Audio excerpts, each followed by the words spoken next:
We had some guests in studio. With me this morning is Koshiba Lafleur, who is the parent of a deaf child. She has also been the executive officer of the TT Association for the Hearing Impaired. That is former, of course. With me as well, interpreting, is Nicole Paul, who is the Caribbean executive officer of the Sign Language Center. And on Skype, we have Dr. Ben Braffett, who's the coordinator for the UE Sign Language Interpreting Program. Good morning, all, and welcome. Good morning. Thanks for having us. So good morning. Thank you.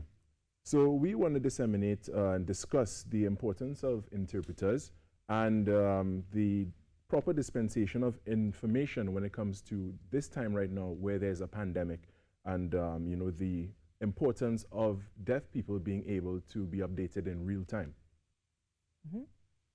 So let me start with you, Koshiba. You being the parent of a deaf child, that has its own unique challenges, I would say, especially in this time where information needs to be relayed. Do you find, from your perspective, there's enough being done to communicate information to yourself or to others who may have loved ones or they themselves may be hearing impaired? Well, to start with, we have been trying to work along with the Ministry of Communications and, of course, with TTT to ensure that whatever information is coming, deaf persons and those who have dependent on sign language have access to that information. However, it has been challenging doing that. Like when I spoke to Nicole initially, the reason why I called her was the first press conference went, and they were talking about social distancing and trying to stay out of bars or whatever. My son and I was home. I was looking at the television. He was on the phone planning a line with his friends. Right. So then I had to explain to him, you can't go out and hang out because this is what was said. But they didn't just say that there. And I told her, you know what, we need interpreters on the news and every press conference that's coming up. So call Yewa Tahi and get Mr. Rogers to understand what's happening, and he did. I think she spoke with him afterward and they both had a conversation and he understood what she was saying. But the importance is, I think we need to do more where persons need to understand how important the information coming across to the deaf community is. And it's not just because of the news or for the news, but every single thing that's happening during this time, we really need deaf persons to be informed because we can't have a pandemic happening and some other challenges that could arise. Definitely. And Dr. Braffett, from where you sit, you are with the UE Sign Language Interpreting Program. You're the coordinator, of course. When it comes to the program itself of learning interpretation, and the number of people that are put out from the program, that graduate from the program, do you think that there are enough interpreters out there to fill that need that we have?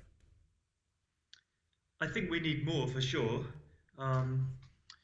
but I wouldn't say that that's our biggest problem at the moment. I would have to say that really right now, not nearly enough is happening to provide information to deaf people in Trinidad and Tobago. There are lots and lots of problems.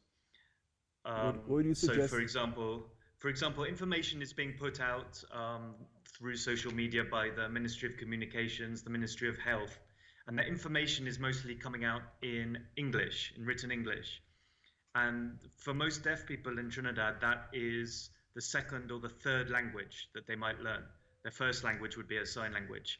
And at the moment, none of that information is being translated into sign language. So most of it is inaccessible to the majority of deaf people in Trinidad and Tobago, and that's a really urgent problem.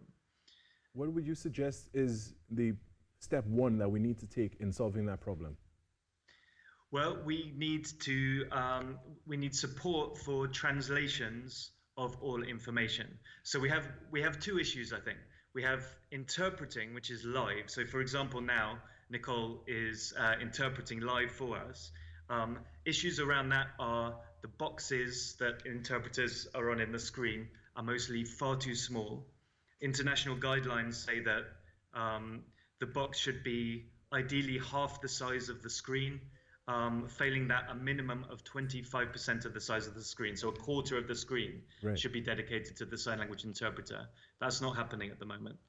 At live press conferences, best practice is to have a sign language interpreter standing right next to the person speaking, the minister or whoever it is. So in terms of live interpreting, there's a lot of work that still needs to be done. But in addition to that, the information that's being put out in English, we need support so that we can have people working on providing sign language translations. So when you put out information on Facebook, on Twitter, whatever it is, we have a video as well of someone signing the same information. And ideally what we need is to pay deaf people. We have deaf professionals who work as translators and interpreters, and we need to be paying them to be able to provide that service, because that's the best way of providing information to deaf people around the country. Definitely. And you make a differentiation between translators and interpreters. Just for us who don't know, what is the difference? Yeah, so an interpreter is doing what Nicole is doing right now. So she's listening to me speak right now, and she's signing live. So it's something that's happening in real time. Translation, on the other hand, is when you have a document, you have a text, and you can sit down, you can work on it, and produce a translation. In sign language, that means you produce a video that you could then broadcast or you could put out alongside. But it's not happening live. You have time to sit down and work it out. Right. Okay, so that clears things up for us a little bit. And Kwashiba, what would you say in this time right now is one of your, let's say, your biggest pet peeve right now? The same thing Ben is speaking of, the fact that we have so much information going out, but yet deaf people they're not getting the access to that information. As he's saying, sign language is deaf people's first language. Most deaf persons depend on sign language, and it's important for us to understand that. Not just as because some TV stations would understand, but we need communications ministries to understand that. We need Ministry of Social Development to understand, and everybody else who's putting information out, we need them to understand that, and not just call whoever you think you should call to start translating, but get in contact with us, because we've been working with Nicole for a number of years at CSLC. Ben assists, and a lot of the other persons assist through CSLC, where we have some of the best interpreters working with us alongside the best transcribers, because Ben and they, when you send a script to them and say, we need this transcribed, they would sit and translate it for you. Right. So it's very important for persons to understand that as well. It's also important to understand, as Ben was saying, the use of deaf persons in this time as well. Right. Because deaf persons understand the linguistics better than I do as a person who can't sign compared to interpret. Right. And a deaf person understands their language better than we can as hearing people. So it's important to have them included in the process to help share the information to their friends. So the pet peeve for me right now is getting all that information. Last night we were working on a video. You have all those videos that you're showing for COVID-19 right now. Right. Cough in your sleeve, wash your hands, and those things. We translated all those things last night for Ministry of Health, and hopefully we send it back to them over the weekend so that we can get those things uploaded to the TV stations by Monday. But we want all the other information translated, because like my son and his deaf colleagues, deaf friends, they're being left out of the information dissemination. And I think it's important for everybody to understand that is very important for the deaf.